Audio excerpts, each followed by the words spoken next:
Hello, hello. I'm Nicole Glenn. I am the co-host of the LLC podcast, and it's an honor to introduce listeners to inspiring women who are making a real difference normally in logistics and supply chain. We have a special guest today.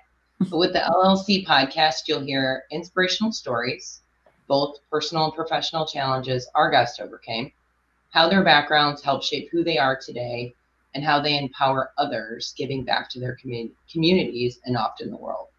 So as I said, we have a special guest today. I have Becky Powell Schwartz, and just want to touch base with everybody to let you guys know that what is so different about Becky is she is a part of Vistage, which I'll let her explain.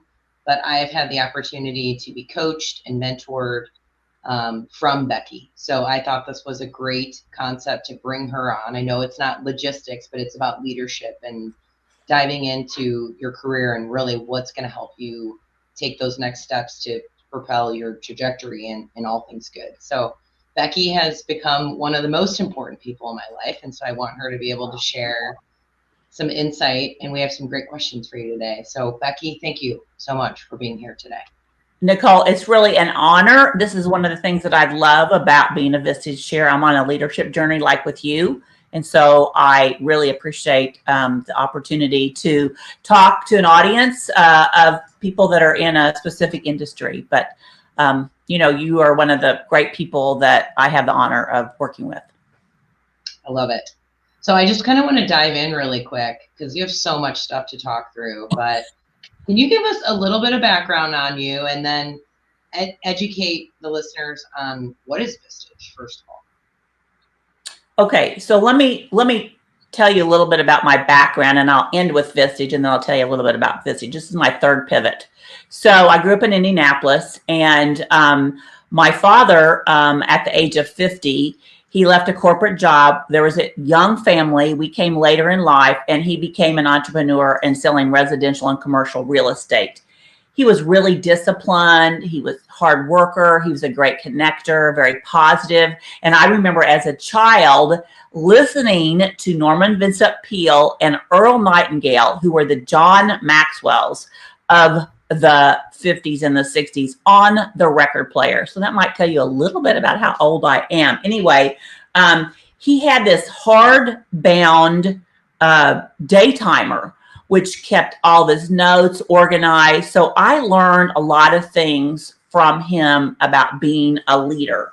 My very first career was as a social worker. I have a bachelor of social work from Ball State. I was awful because my whole philosophy was, got a problem, just fix it. That's why I love working with CEOs. And so what I did was a lot of that came from a little bit about how I was raised. And I'm going to get into that because that kind of shaped a little bit how my leadership. But I left social work when I came to Dallas. I was married for the first time, and I became involved with the nonprofits. And I was a program director, which is kind of like a marketing director. And I didn't really like it because there wasn't a lot of accountability, but I met my first two mentors there. So I left and I worked for a small business journal, which you now know as American City Business Journals. Every city has one. It was a family-owned business. I was the only non-family business owner. I had no clue what I was doing. And I worked there for a short time. And that was my first entree into the business world. I left there and I waited tables. And in that process, tried to figure out what I was going to do. And I ended up deciding on public relations. And I was fortunate enough to meet the lady who was like the PR maven of Dallas. She had a small boutique firm. She had these very large clients, and I learned a lot from her. And she was my next mentor. Her name was Frida Gale Stern. Anyway, I worked for her for about 3 years, understanding the business.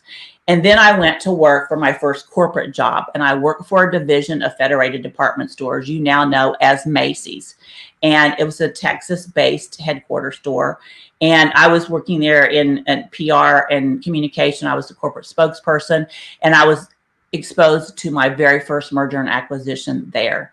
If you fast forward now, I've probably done, I don't know, maybe 70 some odd acquisitions, maybe 100 mergers and acquisitions. Anyway, in that acquisition, I chose not to move on to the corporate side. And that's when I started the Powell Group. And so In that, in the Powell group, I like to say, I made payroll for 30 years. And those of you who are entrepreneurs understand that. But we work with North American leaders in many industries, but brands like Starbucks and 7-Eleven, maybe Overhead Door and Hanson. So that then took me to my third pivot, which is the last 10 years as a Vistage Chair. Vistage is best practices in private peer advisory boards for small and middle market companies who want to grow. We've been around for 65 years. I think we have like 35,000 members across the globe. The goal is to help leaders who want to grow become better leaders, make better decisions, and get better results. And for me, it's the most really rewarding work I've done my entire career. I believe that. And being a member of it, I had been a member for about 3 years. And being a member of that, I could feel that. I would understand that, because you have these CEOs that are on these journeys and they're consistently learning and they're utilizing their tools that they learn from that. And helping CEOs be accountable is so important, because a lot of us are just like, oh, whatever, like it's so, fly by night on some things, and then some are very structured. And so it's aligning them to really have that vision, be able to execute and do all those things that lift them. I mean, I learned so much Well, part of Vistage because of that. What I was going to say is it's so much different now being a CEO, this, and a leader. I mean, there were years in 30 years, I could maybe coast maybe 1 year. You cannot coast. You have so many different situations that are having decisions that you're having to make, whether it's legal, supply chain, how people work today, your people. There's so many things that are different. And so to be able to have a group of 12 or 15 other CEOs, different types of companies, no competitors, sitting around the table, sharing their experiences and getting advice is really critical. I say I'm a great coach, but I'm not as good as having 12 or 15 other CEOs sitting around the table. So that learning you got came from all those different experiences that people brought in that room together. Yeah, and then we had so many great speakers that just brought in a different level of knowledge. A lot of it I found was like almost common sense, but the funny part is sometimes we overlook common sense, Yeah. And so it was like a consistent refresher on how to stay the course and different things that you can apply to bring that next level to yourself. And it's literally transformational, and I think having someone that coaches you, keeps you accountable, calls out your BS. We have to say Correct. that, because I do that. That's right. We got to do that. Yeah, right. Yeah. And so it's just, it's such a great everything. Like that's how I feel about it. Just I was asked to be in Vistage in 2009, and I had just gotten married after being divorced for about 22 years. And you have to want to grow your company. And I wasn't sure really what I wanted to do. And so I thought, well, I haven't really been married. Maybe I should, not do that. So I wish I would have done it. 16 years later, that's awesome for, to celebrate, my marriage. But from a business perspective, you learn a lot very quickly, and you help you avoid certain issues that you might not have faced. So yeah, and that's the whole concept with this podcast is it's not only driven for CEOs, it's really put out there so that way people start thinking about the things in their careers that they can either go, I've heard of this before, and other people have gone through this, and I want to avoid that. So that's really the premise of why we host this podcast. So it makes people understand again, what those steps that they need to take to be successful. So. One of the things talking about all kinds of leaders, not only do we have programs for CEOs and key groups, I also do a program for emerging leaders. And what we found is, especially in these small and middle market growth companies, there's not, or family-owned businesses, there's not a lot of place to get leadership training. There's a lot of skill training. And so we've been doing this for about 5 years, and it's been very successful. I think we graduated like 5,500, young leaders across the country. Yeah. I mean, there's a spot for everybody with Vistage. Yeah. So we'll make sure, from the podcast, we'll put the links so that way thank everyone you. can go on that website and take a look at it. And then obviously you just fill out the form, and I'm sure somebody would get back in touch with. Or you can contact me on LinkedIn and I can hook you up with a inner market, a chair that I might know. So. Perfect. Well, I want to dive right into these questions because we do have some great questions and some insight for you to share. And so my first one for you is, what advice would you give to someone who is aiming to accelerate their career growth and reach higher levels of leadership within their organization? So this is pretty easy. And I asked about other colleagues and say, hey, what would you say? Because I wanted to say, did I miss anything? We all agreed. Always show up early and stay late. Now, in the way that we work today, or you're at a global company, you have to figure out how to do that, right? But you need to be visible. Figure out ways to be visible. I say always be around when senior people are around, because they'll need somebody to help them do special projects. When I worked for Federated, we all showed up, many of us, at 6 a.m. because that's when the CEO showed up. And he would stroll through the cafeteria, and that's when we would have a chance, or we would go up to his office, sometimes Saturday mornings. Now, people work differently now. They work globally, so you have to figure what that looks like for you. Be curious and ask questions. Be curious, ask questions. And the other piece is really try to get outside of your organization and do some volunteer, try to get on a board, take on a leadership role of a board in an area that's not your area of expertise. They always wanted to put me in the PR marketing. I'm like, I want to be on finance because that's not what I'm really good at. I want to understand that. So you can understand a lot by really getting involved in other organizations. So those are the 3 things, or the 5 things, I guess. No, that's great. That's great insight. Jumping through that, I understand, because when you just said be curious, that is the number one thing that I've taken away from Vistage, is how to ask those types of questions. Yeah. So I do want to ask you one more question based on that. Okay. What is the best way for someone to start the question process? Ooh. Well, number 1, you need to be thinking of open-ended questions. Mm-hmm. Open-ended questions, not a yes, no. Try to refrain from using the why, because the why puts people at a defense. So think of open-ended questions. When you start thinking about those open-ended questions and you get curious, it's very interesting what you find out, maybe change your mind because you got really curious. But when we assume, it's a real challenge, because whether you're trying to solve a problem, work with somebody on your team, just be curious and try to think of open-ended questions. And that's one of the things that we do in Vistage, which we have when we're trying to solve problems through issue processing, we try to ask these open-ended questions. Mm-hmm.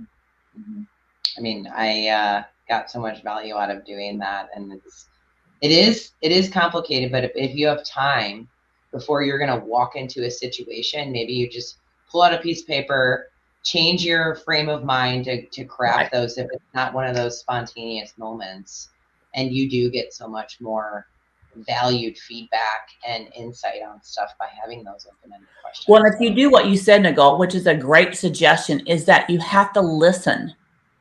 We always, want to be able to respond, or especially if you're young, you want to make sure that you make a contribution, right? And so I think that you have to figure out the nuances of meetings and figure out when you're supposed to talk, when you're supposed to contribute, when you ask questions. But you will never get penalized for asking questions, except from the person that doesn't want you to ask those questions. And then be curious about what is it that makes them uncomfortable about me asking questions, and that's a whole nother topic. But yes. So I want to jump into this next question of, can you share a personal story of overcoming a significant career obstacle or failure, and how had it shaped your approach to leadership and mentorship? So I will tell you that my biggest career obstacle was myself, and that was a lack of confidence. I grew up in a family where I had a brother who was very troubled. So a lot of the lot of the attention was placed on my brother, right? So my goal was to, stay undercover, be independent, and be the good kid, right? So don't ruffle anything.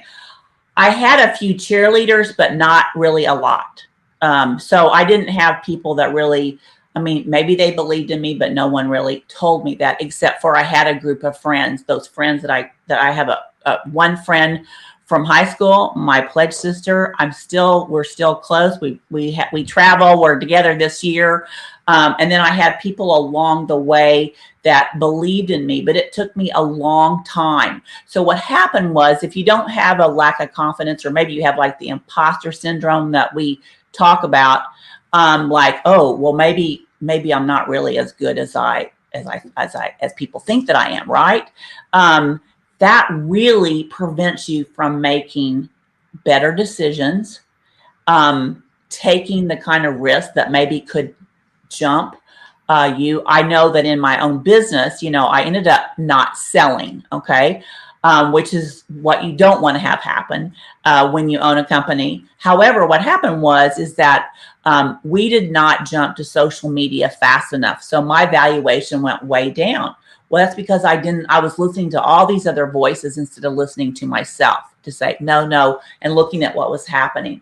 So I think that the lack of confidence is really the biggest is really the biggest obstacle. And I surrounded myself. You talked about mentors somewhere, lots of different mentors. But I know that even when I started my business, my former boss, who was the CMO, she was trying to give me all this business from different people. I didn't want to take it because I'm like, what if I can't be successful? So really, that's the one thing and one of the things I really try to encourage with my CEOs, with my emerging leaders, is to really have confidence in yourself. I'm not saying be overly confident, but I have noticed that different leaders that I work with that had different kinds of upbringings, different kinds of family dynamics, approach things differently. Now, I will be honest, I spent a whole decade in therapy. So that's what got me to the other side, to really believe in myself and to really understand what my strengths were. Sure. Do you think people focus enough on like their wins and successes, and that could also be part of it? It's like we look at all the negative attributes, or maybe the things that didn't come into fruition, Right. and then it starts to create that self-doubt. Yes. And I think that's the thing, is that, Nicole knows this, and in my company, as leaders, we're ready to win and go on to the next. We don't stop to celebrate. And there's all kinds of scientific research that shows the importance of celebration. So in our groups, when we have great things, we bring these bells. We did that in the company. When we, had a major achievement, we won a piece of business. But I think that's what happens is that we set the bar so high. For me, growing up in my family, a little bit of personal insight is that, I was never really good enough, right? I was never really good enough with my mother, and, my mother exists in lots of other families, right? And so this kind of phenomenon, maybe it was somebody in the family. So that really impressed, a lot on me, and probably really held me back. But the next question is, well, what would you do differently? It is what it is. I believe, I'm set on a path, by my faith. And there's a lot of lessons that I've learned in a lot of those hardships that actually make me a better leader. For sure. Yeah. For sure. I know for me, one of the exercises that I've been doing lately is, because there's so many moving parts in running a business, like you had said, that I am always on to the next thing, or I've got this like giant spotlight on something that maybe isn't going the way that I like it to, right? Mm-hmm. So I've been doing this exercise almost on a daily to go, what is going right?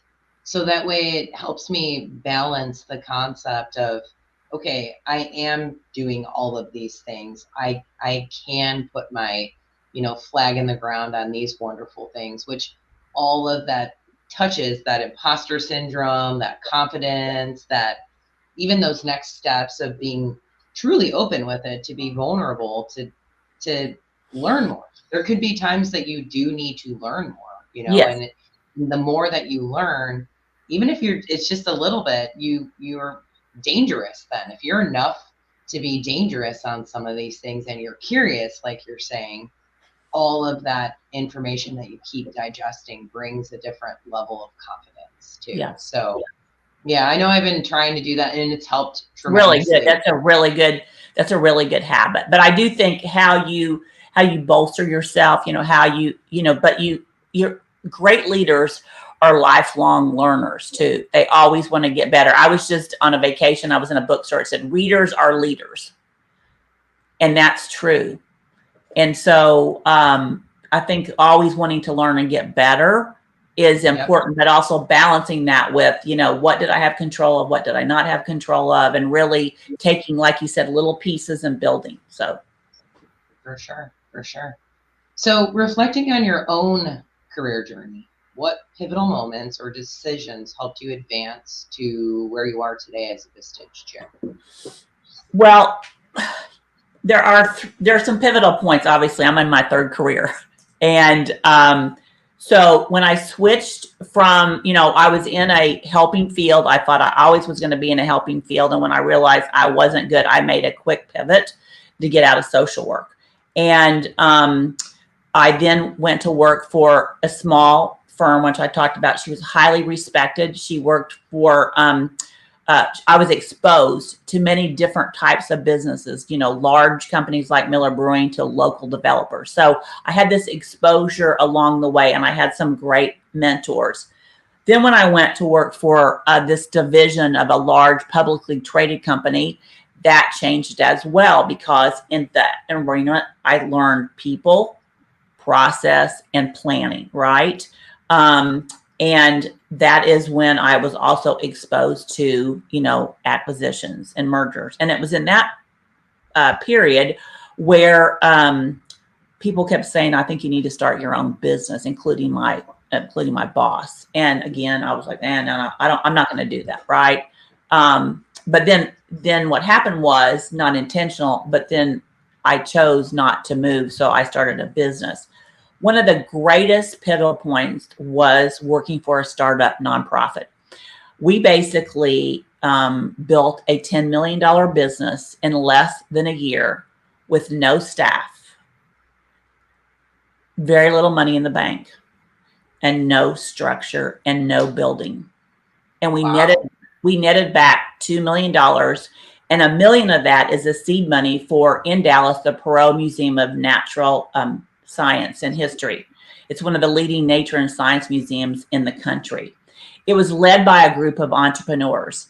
And what was great about that experience is that we had to, it was everything about a business in a very short amount of time. I went on to do several other exhibitions after that, but they were mostly run by institutions and large companies. And so the difference in the decision-making and the risk-taking was very different. This particular initiative became, like the largest Egyptian exhibit in the country. It set lots of records, right? And it was really it was really a pivotal experience. And then I started the Powell Group, and worked primarily with CEOs and CMOs of these big, large companies. And we had different, like working with, the Starbucks of the world, you learn different things. We worked with Blockbuster during the grand days. There were grand days there. There were great people. There was a group of very smart people. People moved fast, right? They were innovative.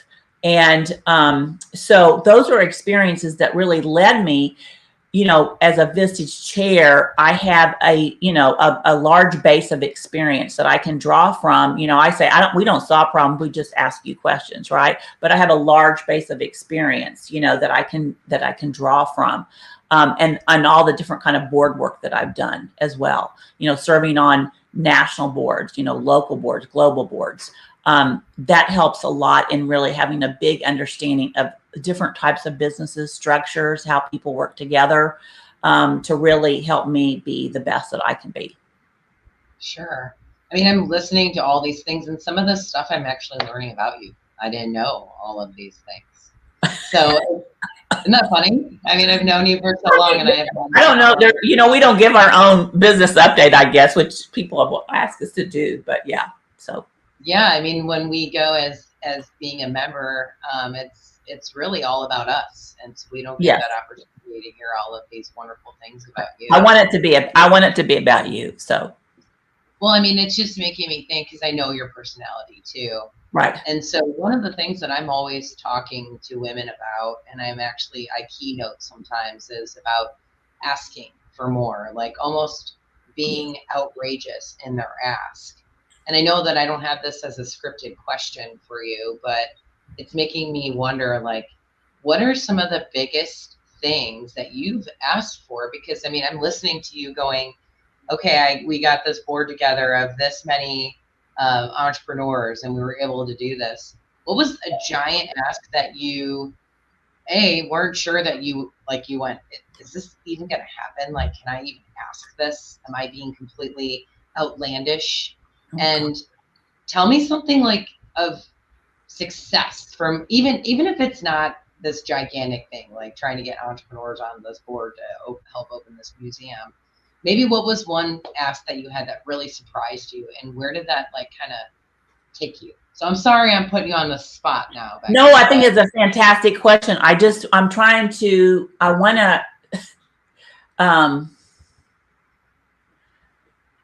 gigantic ask.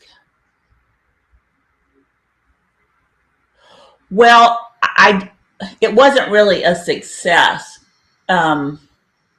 But in the work that we did, so working with industry leaders, we had to think outside the box, because we were not only promoting brands, but we were also protecting brands. I used to say, from a crisis standpoint, we did everything from murder to the mafia, which is really true. But from the brand promotion standpoint, we had to go in and ask for, we had to ask for resources. We had to ask for sometimes outside the box. A lot of it depended on who our client was, right? And how they were going to let us, do something, kind of really, really big. And let's see. Well, I know what we did. Okay. So we work with Starbucks, and we were involved with Starbucks as they were expanding in the Southwest in Texas. And so we were also working with the Dallas Museum of Art. And so we started to think about what their two objectives were. And we started to think about how can we partner the two to really help them both achieve their objectives. Starbucks had never worked with a museum. The DMA had never worked with anybody like a Starbucks before, with a retailer, right? So we came up with a big program called Late Nights at the Dallas Museum of Art. Now that program has been mimicked across many big museums across the country. And so what we said was, hey, let's bring a headliner to the lawn of the museum. Let's serve Starbucks coffee. We're going to bring in all these we're going to do it like after the museum, because the museum at that point was celebrating, I think, 100 years. And, museums you think are kind of stuffy places. And we said, look, if you really want to open the doors to, the person on the street and let everybody experience art, you got to come to you got to come and be where they are, meet the customer where they are, and your new customers. So we did this late night thing. And I remember we were able to increase bean sales for Starbucks. We increased the number of people that, came to the museum. That late nights at the museum, I think, still is going on. And that's probably been like 25 years ago. But what was really fun is we were sitting on a Friday night at the back of the museum, and the Dallas Symphony. So if you're in Dallas, you have the Arts District. So people are kind of sampling, different artistic, endeavors. So they came over from the museum. There was a lady in her fur coat sitting next to a family who came from the suburbs, and they were all there. And I looked over to the CEO and I said, see, this is what you need. You need everybody here. And so then that propelled them to improve their attendance, that propelled them to bring in new audiences, so that was a real success. But I remember sitting in the meeting in the museum world, it's very very disciplined, we don't want people to touch. Process driven, right? To come past 5 o'clock, right? And I remember, really to the credit of my VP, she said, hey, why don't we open for 24 hours?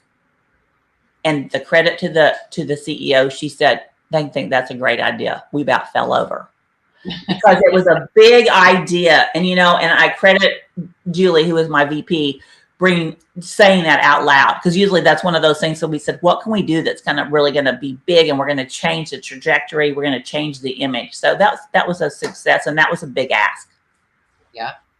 I mean, those are the things that you don't think will ever transpire, and then it actually changed the way that things actually continued. So that's right. Amazing. Yeah. And that's the one thing that I always try to tell the people that I'm talking to too, is like, what's the worst that's going to happen? They might have said, no, we're not going to open 24 hours. Like, nothing happens from that, So it's one of those things that I'm always trying to encourage people to go and seek, like, even asking big questions on what do you need to do to propel yourself into those next yeah, don't be afraid. I mean, those were those things where I was talking about not having a lot of confidence, and maybe that sounds like well, you have to have a lot of confidence to ask that. But in that environment, I felt like all they can say is no. Our job was to come up with things that, ideas that would break through the clutter, that would make a difference in their business, and that's one of my kind of guiding lights is really making a difference, making a difference, whether it was in our clients' lives, our team's lives, my CEO lives, is really helping to make a difference.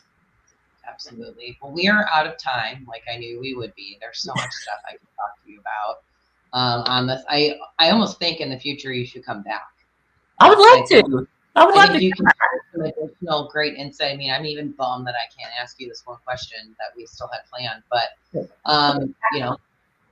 thank you for joining us today, sharing some insight. And again, like I said, everybody, we will have some links for you to look at from the Vistage world, but then also Becky was so gracious to volunteer that questions, or this is something that you might want to get involved in, you can reach out to her on LinkedIn. So we will have her tagged in this post, so feel free. She will respond to your DM. And everybody have a great day, and thank you again, Becky. Thank you, Nicole. It was really a pleasure. Have a great one.